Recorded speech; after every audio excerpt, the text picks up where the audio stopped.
കേസിൻ്റെ നമ്പറൊക്കെ എഴുതി ഫയൽ പൂജിക്കാനും ഒക്കെ ആൾക്കാർ ഇവിടെ കൊടുക്കാറുണ്ട്.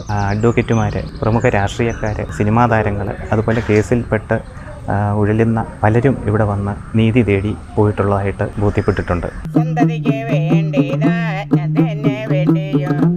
അത് ഒറ്റത്തടിയാണ്, നാഗത്തിൻ്റെ രീതിയിൽ വളഞ്ഞു ഇതെങ്ങനെ ഇതിൻ്റെ അകത്ത് ഇട്ടു എന്നുള്ളത് ഇപ്പോഴും ആർക്കും അറിയത്തില്ല. ആദ്യമായിട്ട് മൂലസ്ഥാനത്ത് നിന്നും ആദിവാസി സ്ത്രീയെ കണ്ടെത്തിയെന്ന് പറയപ്പെടുന്ന ആ സ്ത്രീയുടെ രൂപമാണ് ഇവിടെ. ഇതേത് കാലത്ത് നിർമ്മിച്ചെന്നൊന്നും നിലവിലുള്ള ആൾക്ക്, ഏറ്റവും പ്രായമുള്ള ആൾക്ക് പോലും അറിയത്തില്ല.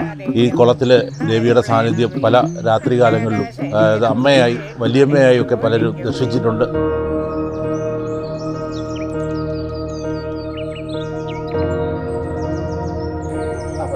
ചിരപുരാതനമായ ഒരു ഭദ്രകാളി ക്ഷേത്രമാണ്. ഭദ്രകാളിയാണെങ്കിലും ശാന്തസ്വരൂപിണിയായിട്ടുള്ള ദേവിയാണ്.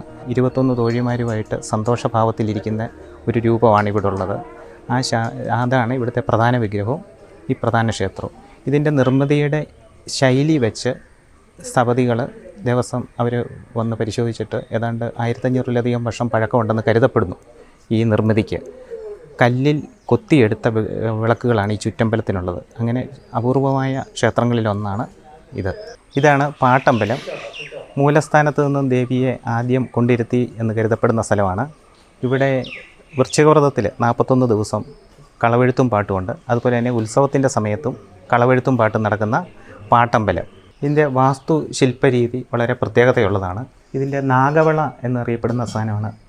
സാധാരണ കഴുക്കോലുകൾ തമ്മിൽ ബന്ധിപ്പിക്കുന്ന നാഗവള, അത് ഒറ്റത്തടിയാണ്, നാഗത്തിൻ്റെ രീതിയിൽ വളഞ്ഞ് അങ്ങനെയുള്ള ആ വള ഇതെങ്ങനെ ഇതിൻ്റെ അകത്ത് ഇട്ടു എന്നുള്ളത് ഇപ്പോഴും ആർക്കും അറിയത്തില്ല. വളരെ പ്രത്യേകതയുള്ളൊരു കാര്യമാണ് നാഗവള. ഒറ്റത്തടിയാണ്, അത് പീസല്ല, ഒറ്റത്തടിയായിട്ട് എടുത്തിരിക്കുന്നത്. അതിനോട് ചേർന്ന് ഇത് മറ്റൊരു വളയാണ്, അത് വില്ലാണ്. അത് വളഞ്ഞിരിക്കുന്നത്, കഴുക്കോലുകൾ തമ്മിൽ ബന്ധിപ്പിക്കുന്ന വില്ല്.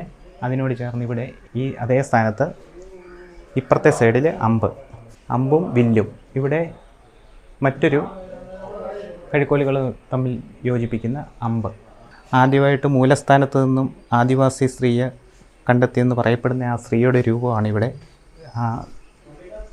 കല്ലിൽ കൊത്തിവെച്ചിരിക്കുന്നത്. ഇതിൻ്റെ ആ തറയിലാണ് വൃശ്ചികവ്രതത്തിൽ 41 ദിവസവും ഉത്സവ സമയത്തും കളവെഴുതി പാട്ട് നടത്തുന്നത്. ഭാരതത്തിൽ അല്ല മറ്റെവിടെയോ ഇല്ലാത്ത ഒരു പ്രത്യേകതയുള്ള ക്ഷേത്രം എന്ന് പറഞ്ഞാൽ ഇവിടെ ജഡ്ജിയമ്മാവൻ എന്നൊരു ഉപദേവാലയം ഇവിടെ ഉണ്ട്. കേരളത്തിൻ്റെ തന്നെയല്ല, മറ്റ് സംസ്ഥാനങ്ങളിൽ നിന്ന് പോലും കേസ് സംബന്ധമായിട്ട് വഴിപാടുകൾ നടത്താനായിട്ട്, വിജയത്തിനായിട്ട് പ്രാർത്ഥിക്കാനും വഴിപാട് നടത്താനുമായിട്ട് ഇവിടെ ധാരാളം ആൾക്കാർ മറ്റ് സംസ്ഥാനങ്ങളിൽ നിന്ന് പോലും എത്തുന്നു. ഇതാണ് ഈ ദേവീക്ഷേത്രത്തെ ഉപദേവാലയമായ ജഡ്ജിയമ്മാവൻ കോവിൽ. ജഡ്ജിയമ്മാവൻ്റെ കോവിൽ എല്ലാ ക്ഷേത്രങ്ങളും അടച്ച്, പ്രധാനമായിട്ട് ദേവീക്ഷേത്രത്തിലെ അത്താഴപ്പൂജ കഴിഞ്ഞ് ശിവേലിയോടുകൂടി 8 മണിക്ക് നട അടച്ചതിന് ശേഷം മാത്രമേ ഈ കോവിൽ തുറക്കുകയുള്ളൂ. അതൊരു ആത്മാവിൻ്റെ പ്രതിഷ്ഠയായതുകൊണ്ട് ഒരു പീഠം മാത്രമേ ഉള്ളൂ. അവിടെയാണ് ഈ പൂജകൾ നടക്കുന്നത്.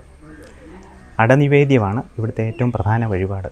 ദേവിക്ക് വഴിപാട് നടത്തി അവിടുത്തെ പൂജകളിൽ പങ്കെടുത്ത് പ്രാർത്ഥിച്ചതിന് ശേഷം ജഡ്ജിയമ്മാവൻ അടനിവേദ്യം നടത്തി പ്രാർത്ഥിച്ചു കഴിഞ്ഞാൽ കേസുകളിലും മറ്റും വിജയം ഉണ്ടാകുന്നതായിട്ട് എല്ലാവരും ബോധ്യപ്പെട്ടിട്ടുള്ള കാര്യമാണ്.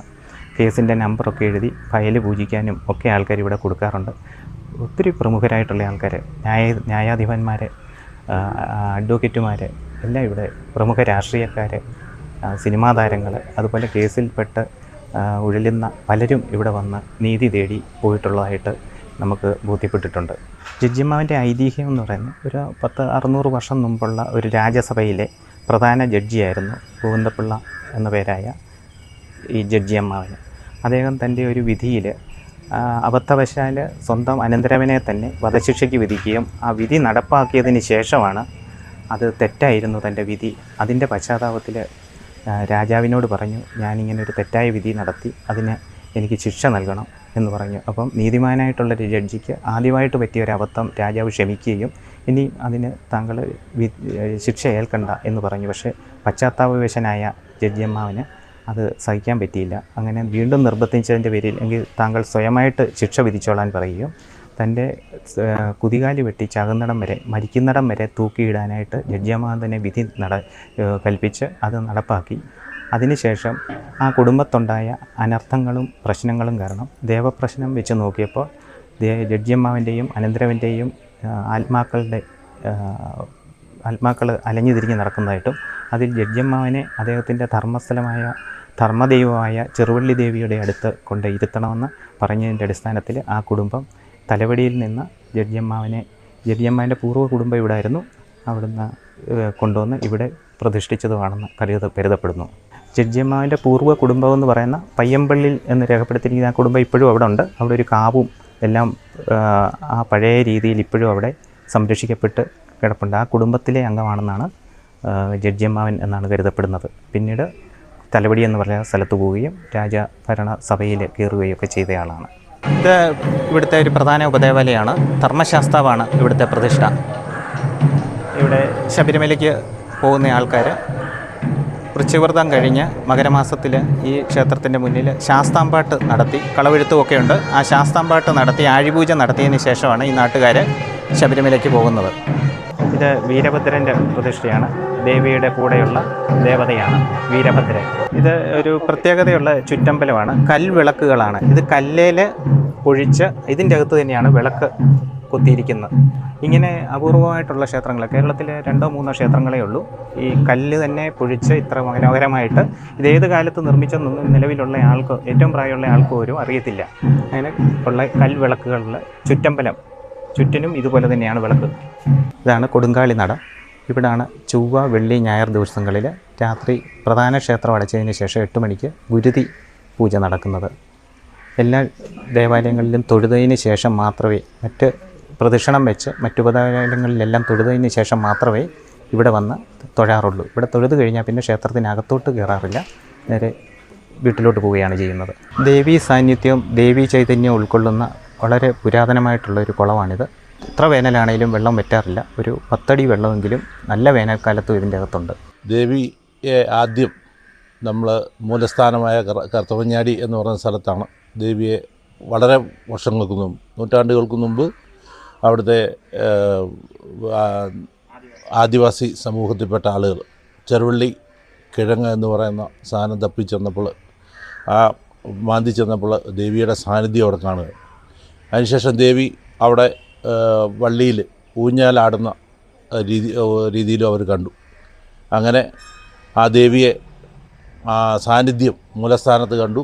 മൂലസ്ഥാനത്ത് നിന്ന് പിന്നീട് അതിലേ കടന്നു വന്ന ഒരു ശ്രീവര്യൻ്റെ കൊടയിൽ കിഴക്കോട്ട് സഞ്ചരിച്ചു എന്നാണ്. കിഴക്കോട്ട് സഞ്ചരിച്ചാണ് ഇപ്പോൾ സ്ഥിതി ചെയ്യുന്ന ക്ഷേത്രത്തിൻ്റെ അങ്കണത്തിലെത്തുന്നത്.